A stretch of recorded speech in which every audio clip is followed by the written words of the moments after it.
Non, pas du tout, parce que bon, c'est vrai que j'arrivais d'Auxerre déjà, j'avais fait 9 ans là-bas, donc je voulais pas faire la 10e. Donc voilà, j'étais en tout cas très content d'arriver ici. Auxerre à l'époque c'était quand même c'était un grand club, j'ai eu la chance de faire la Ligue des Champions, la Coupe d'Europe, voilà, de gagner une Coupe de France. Voilà, c'était le top, mais voilà, j'avais fait le tour et j'avais envie de voir autre chose tout simplement. Et je pense que c'est important de partir de ton club formateur pour grandir en tant que joueur bien sûr, voir autre chose, mais aussi en tant qu'homme, tu apprends vachement sur toi.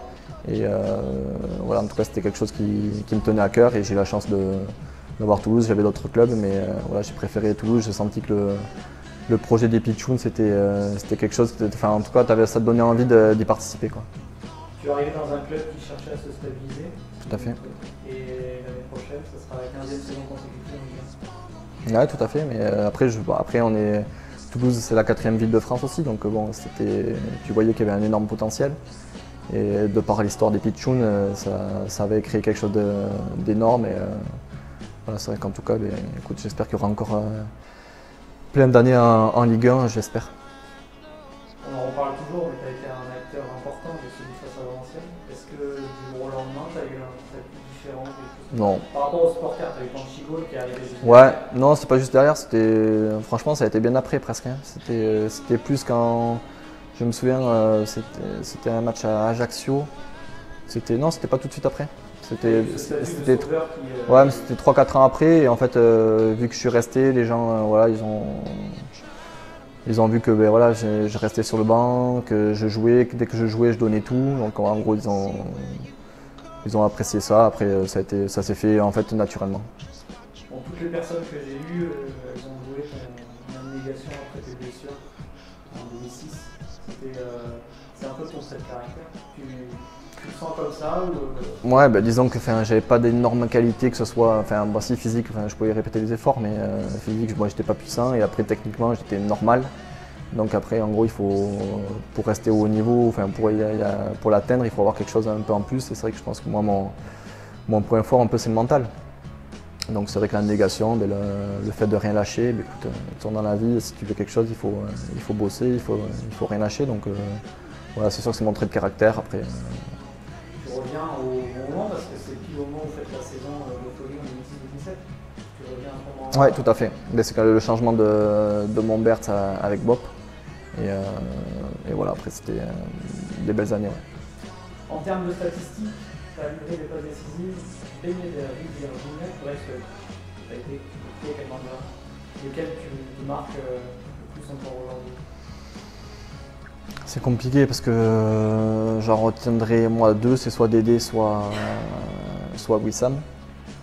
Après Dédé, c'est plus dans l'affect parce que voilà, c'était un super coéquipier aussi. Enfin, il te mettait l'ambiance dans le vestiaire, c'était un vrai leader. Et moi, je me souviens aussi de sa première année où il ne joue pas du tout. Et en fait, à l'été, il est presque question qu'il parte. Et en fait, lui, pareil, c'est voilà, un énorme mental. Il s'est accroché.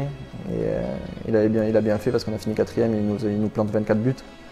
Donc là, cette année-là, il était hors norme. Et après, Wissam, tu ne peux pas lui enlever son talent et aussi son mental parce que ça n'a pas toujours été facile, surtout au début. Et donc lui non plus, elle n'a pas lâché et tu te rends compte qu'il a du mental et tu vois assez vite ce qu'il fait pour une première année, c'est énorme. Sur toutes tes interviews avant Angers, avant la saison passée, ton meilleur souvenir qui vous répéter que c'était Liverpool. C'est toujours le cas ou maintenant Angers il a... Non, Angers, oui, non, Angers. Ouais, non.